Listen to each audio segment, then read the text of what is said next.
Great.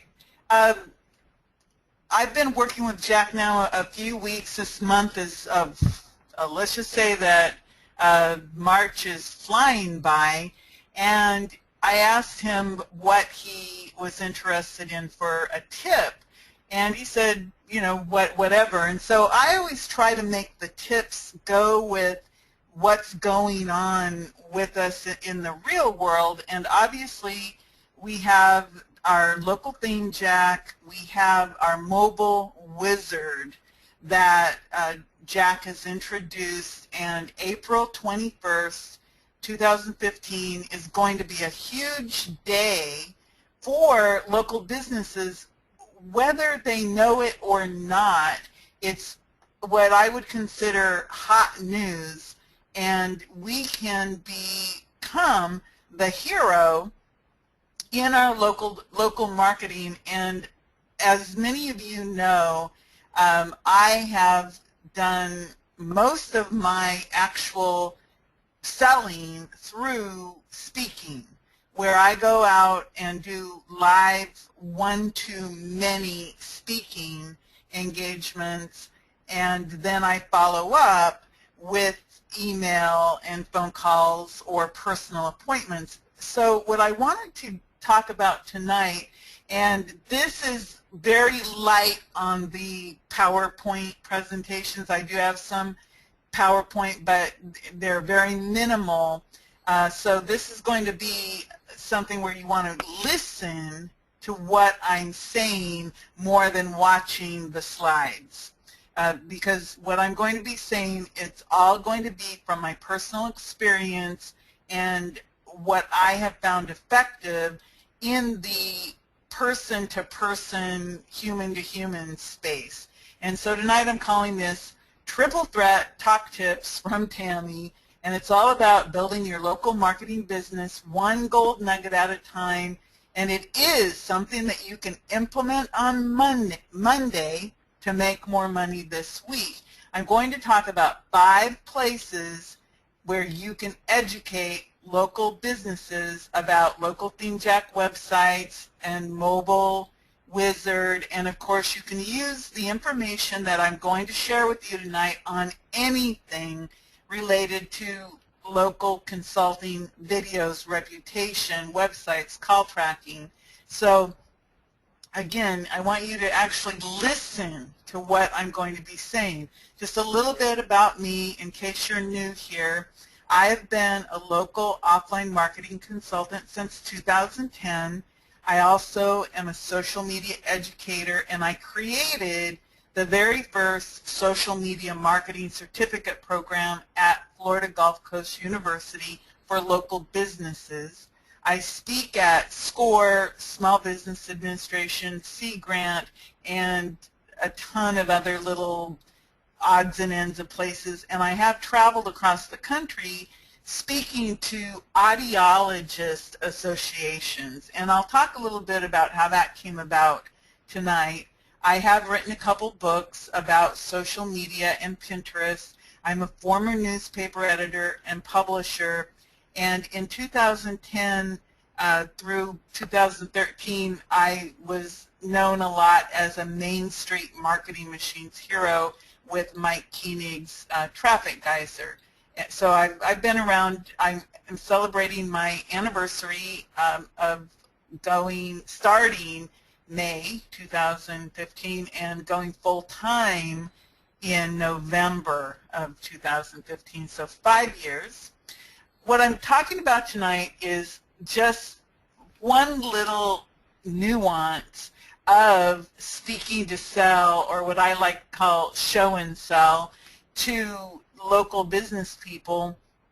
And I'm going to talk about the Chamber of Commerce a little bit, clubs and organizations, associations, nonprofit foundations, and colleges.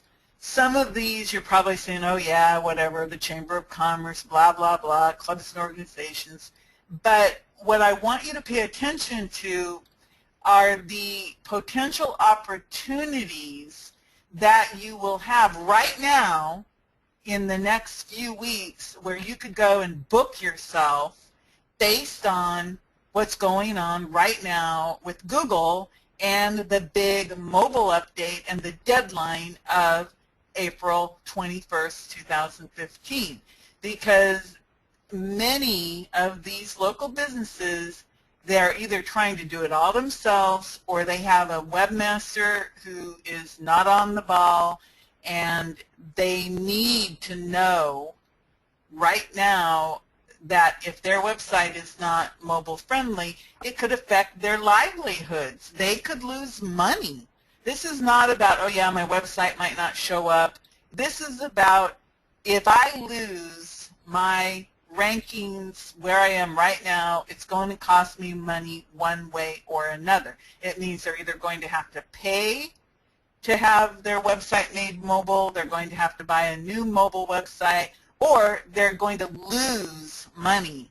This could mean thousands or millions of dollars to some of these companies if their site doesn't show up properly. You can be the hero to these different people.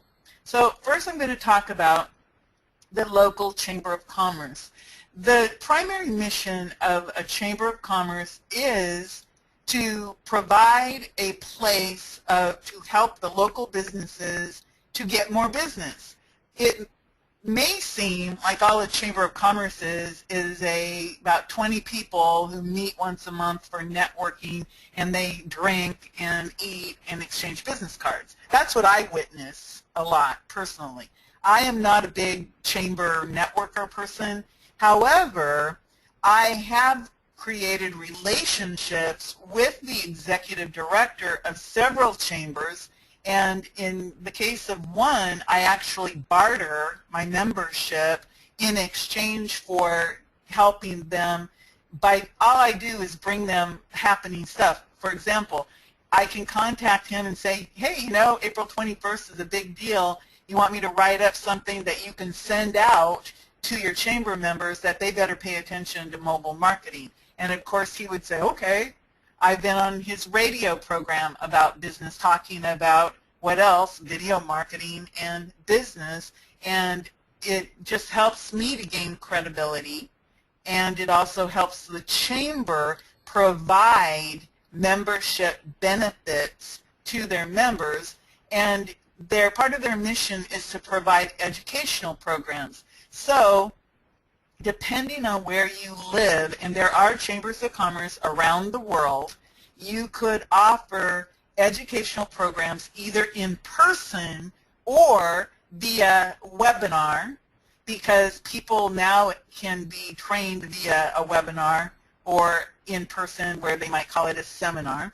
Of course, you can pay to sponsor a networking event where typically you'll get a little space with a table and 10 to 20 minutes to talk about your business and your services. Those typically range from $25 to $100 in smaller chambers, and then in larger chambers they might be more.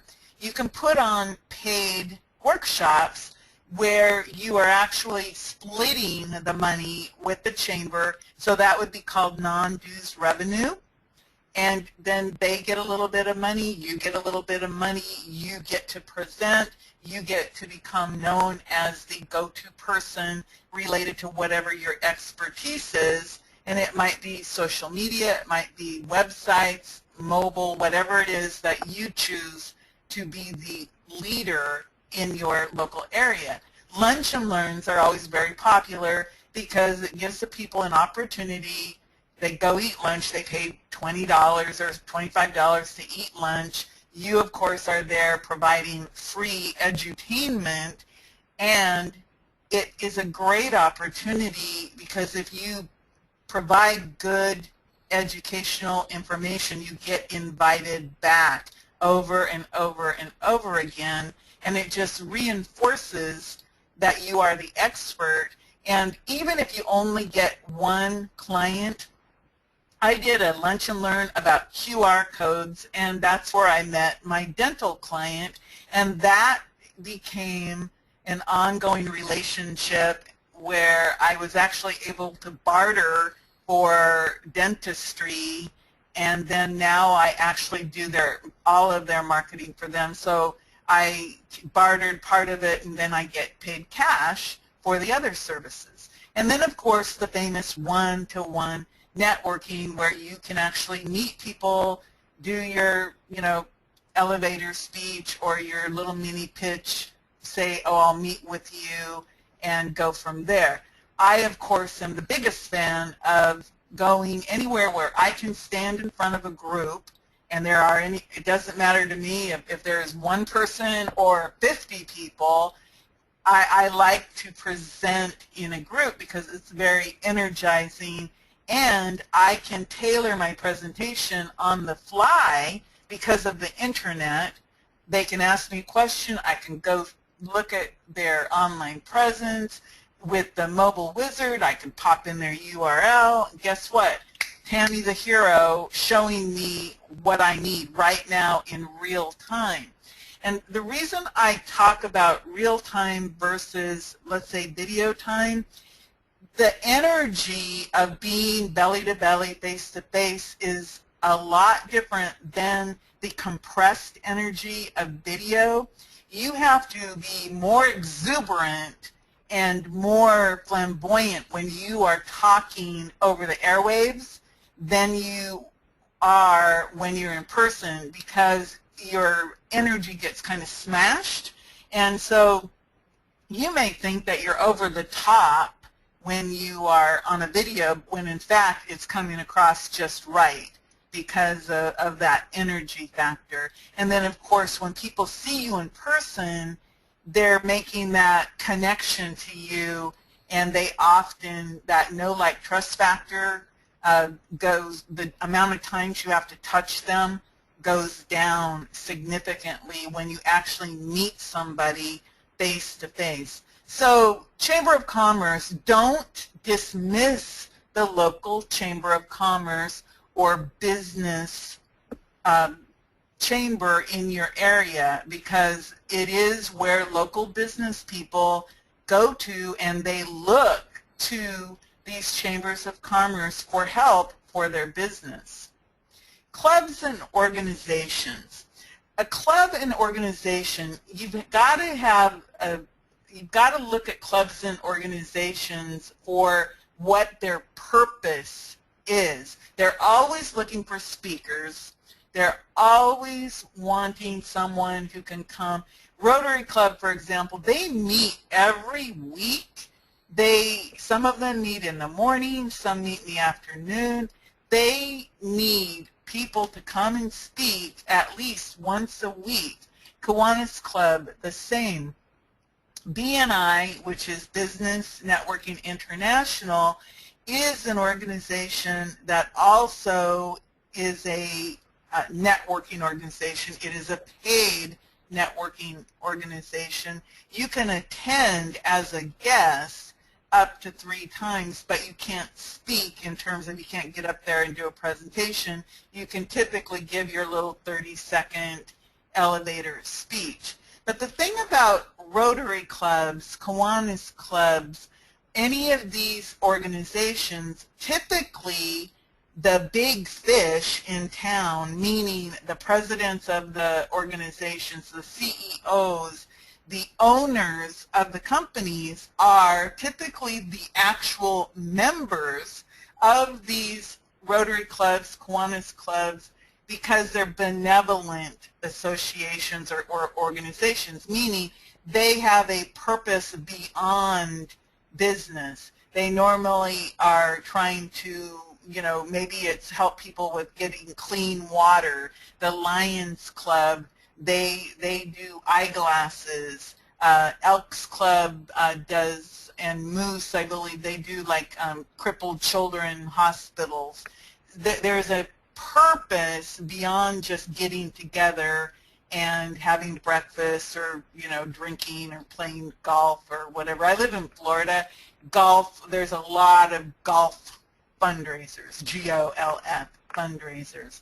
So think about clubs and organizations in the way that you can get in front of an audience. They are the main decision makers, and again, you can develop relationships with these people, and they're always looking for speakers. You could contact a Rotary Club, a Kiwanis Club tomorrow and probably get booked, especially if you told them, I have some information that is vital to local business people about changes with Google related to their websites. Because even though many people don't have websites, those that do will be looking, that they'd be very interested in knowing about the mobile changes.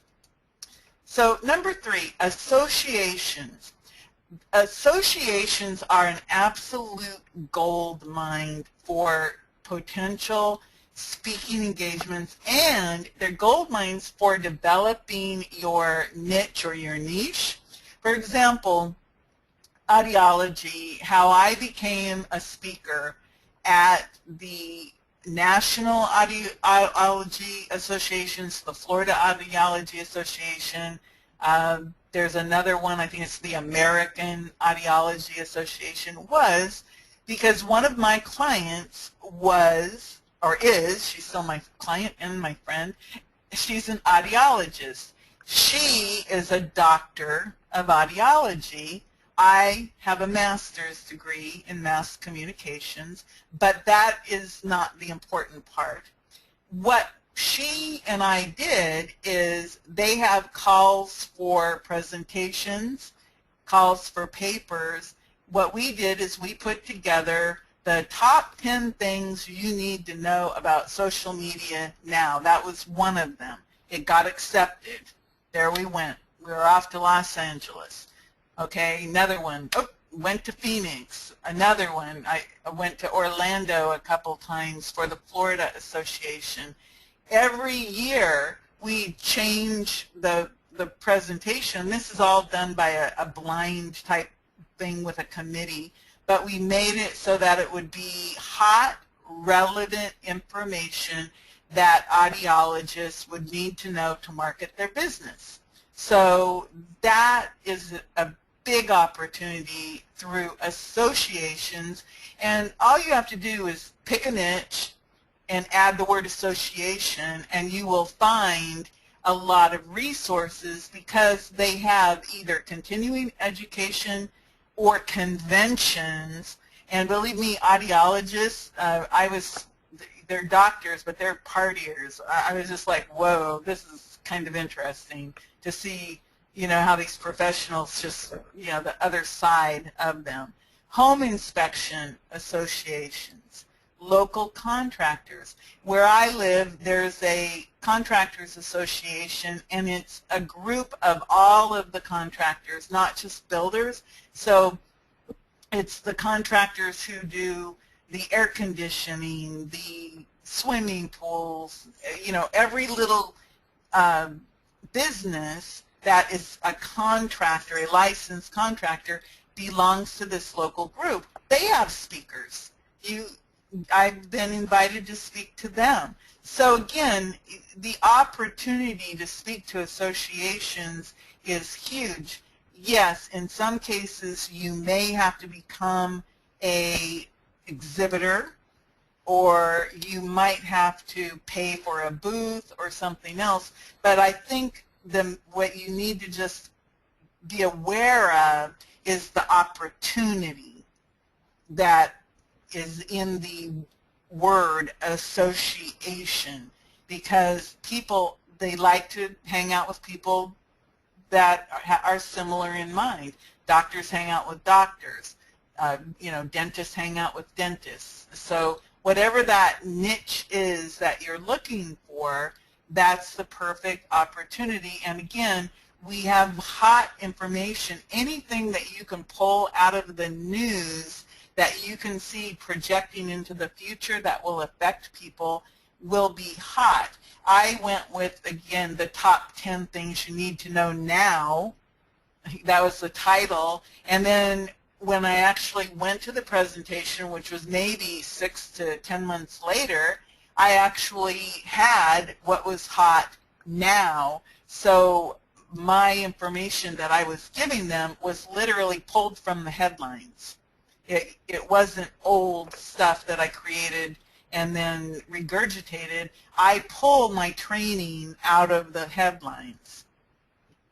Another really good place to speak are related to nonprofit foundations and individuals. I actually was invited to speak to a nonprofit foundation to create training about how nonprofits can create a YouTube channel and use the donate button via YouTube. And that was a paid workshop, and I think I had 25 people show up. They paid a small amount, $35 or something. I had them for 4 hours. But what happens is you teach them about something, and then you have them practice, and then, of course, who are they looking to as the expert about nonprofits? Oh, Tami.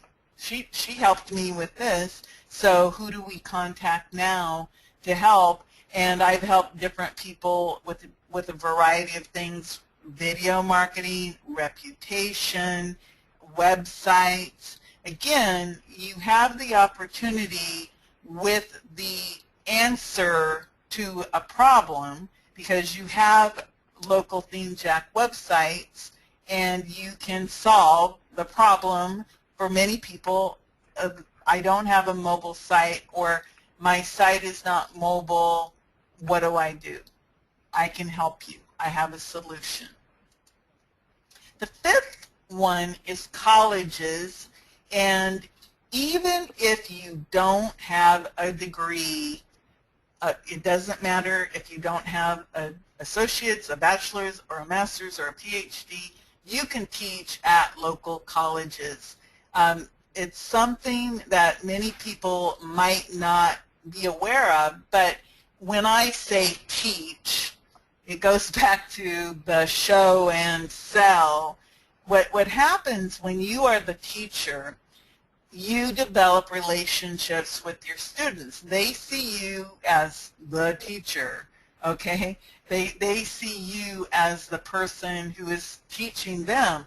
I have developed relationships with high-level hotels, people who came to take my class to learn how to do social media, attorneys, CEOs from all different kinds of companies came to take my social media certification class, not because they wanted to know how to post on Facebook, but they wanted to know about the language, so that when they got these phone calls from people or emails, that they would be able to discern what is real and what isn't. So local universities, community colleges, high school adult education programs, you can go in any town, and this also applies around the world. I've seen it in English-speaking places, but I know that they exist in nearly any country, any place there's a university or a college. They have adult education programs, or unlimited learner programs, or programs where people can go and learn about whatever it is that they're interested in. So, for example, at a high school adult education program, you could find out if they needed someone to teach classes related to local marketing. Maybe they want someone to teach about mobile marketing or social media. I've done classes specifically on Facebook, on just how to do the basics of setting it up, or I did one for ordinary people, who weren't using it for business, and then I had one Facebook for business. You can contact the local universities, and all of them have a continuing education department or an adult education department, and that is where you start. You will actually see 90% of the time where it'll say want to teach, and you just click on that, and then they ask you some questions, and they want you to make a little syllabus and do some things like that, but they're all pretty basic who, what, when, where types of information. So this is my tips. Obviously, I gave you 5. Chambers of Commerce, associations, nonprofits, colleges, and clubs and organizations. And what I wanted to just give you a little bit about is if you're trying to figure out a presentation, what type of presentation actually will help you become the authority, the expert, and what is it that makes a presentation interesting? I mean, I've seen some awful presentations where the screen was just, like, 12-point type with statistics and stuff. People like a few statistics, but you only need a few, like 3 max, and 1 per slide. But what really makes a presentation where you make it so interesting is when you come in with hot news that's happening now, and you walk in the door and you present the problem and you become the solution. And a really good example is with the Mobile Wizard, is that you have a tool where you can show and sell, show and tell, show and sell exactly what their website looks like, and then you can show them what it could look like. So you're presenting them with the problem that maybe they didn't even know they had, but you're telling them you've got a problem, and you document it with some information, and then you say, but here's the solution. You don't have to worry about this. I'm here. I've got your back, and you're the educator advocate for them. And the very fact that you're sharing this information and that you're telling them you don't have to worry, I'm here for you, they're just like, oh, thank God. I thought, their mind is just going a mile a minute. Oh, I've got, what am I going to do? I've got this problem I didn't even know I had. And then, of course, if you give them a great offer, that's always wonderful. But what if, and this happens all the time, what if you are in a situation where you're not allowed to make any type of offer, where you're not allowed to sell them anything? What I do is I have an evaluation form with free gifts. It says at the top, get free gifts from Tami. I ask them for their name, their address, their city, zip, email, their website, their phone number, best way to contact you, and then I offer them whatever I'm going to offer them as my free gift. Maybe I'm going to give them a website evaluation. Maybe I'm going to give an analysis. Maybe I'm going to give them a mobile checkup and get that to them and tell them how to fix it. Maybe I'm going to show them what their website looks like, on a tablet or a different device. And I give them options, and I always ask the question, did you get any value out of today's presentation? They always answer yes. That's the first question. Okay, so you start them off with that positive, yes, I got good value, because I just say, if all you got out of what I just gave you is one thing that can help you, that makes me happy. And it's true. If they got absolutely nothing except lunch, then I'd feel really bad. But if they get at least one thing that they can walk away with and turn it into either saving time, saving money, or just something, I figure that I've done a good job. And most of the time, obviously, you've given them a lot more. But this evaluation form is like my secret sauce when I can't give them an offer, because on this form, I can ask them if they want more information, if they want a demonstration.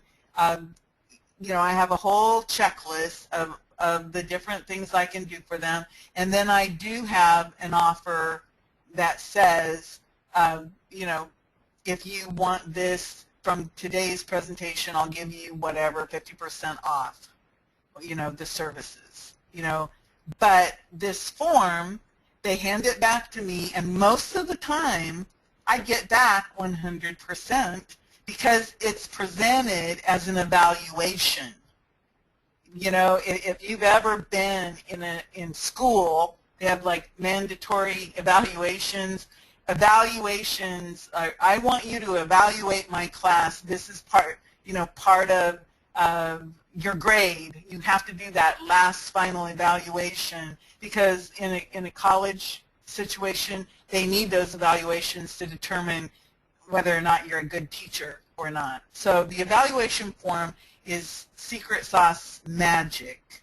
And again, think about this. If the riches are in the niches and the money's in the follow-up, and you get 100% of the room to give you feedback, permission to contact them, a request for a meeting, plus you've created a tremendous goodwill because you're giving them free stuff.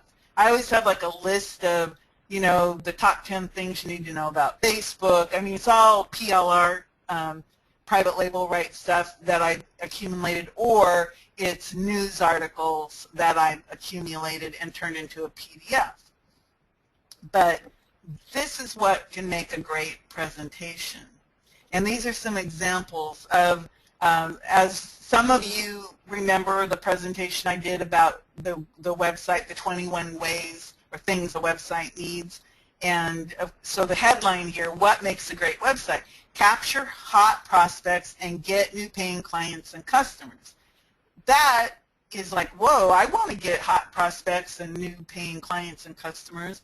Well, so we have Local Theme Jack as our solution of a useful website that we can create for them and customize for them. How about, are you mobile friendly? April 21st deadline looms. Okay, we can use Mobile Wizard and Local Theme Jack as good examples. I am actually doing a two-part workshop. The first part is this coming Saturday, March 28th, half a day down in Naples, and then April 11th, the second half. My first workshop is all going to be 75% of it is going to be what makes a great website. I've already got my presentation. I just need to tweak it.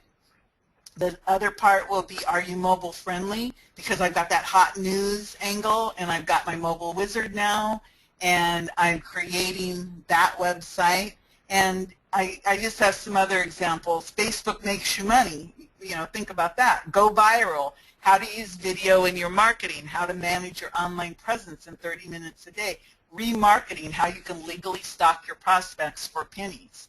Remarketing is really hot, and that's going to be actually for this workshop I'm doing what makes a great website, are you mobile friendly, how to manage your online presence in 30 minutes a day, and remarketing, and the video for marketing.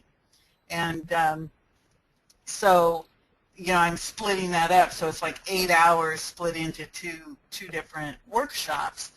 But think about that. What I wanted to say is I want you guys to give me feedback on this so that I'm not spinning my wheels. Would it be helpful to any of you to actually have my presentations, my documentation, my evaluation form, and my other support materials that you could put your name on and actually go out and do presentations? Would anything like that be helpful to you?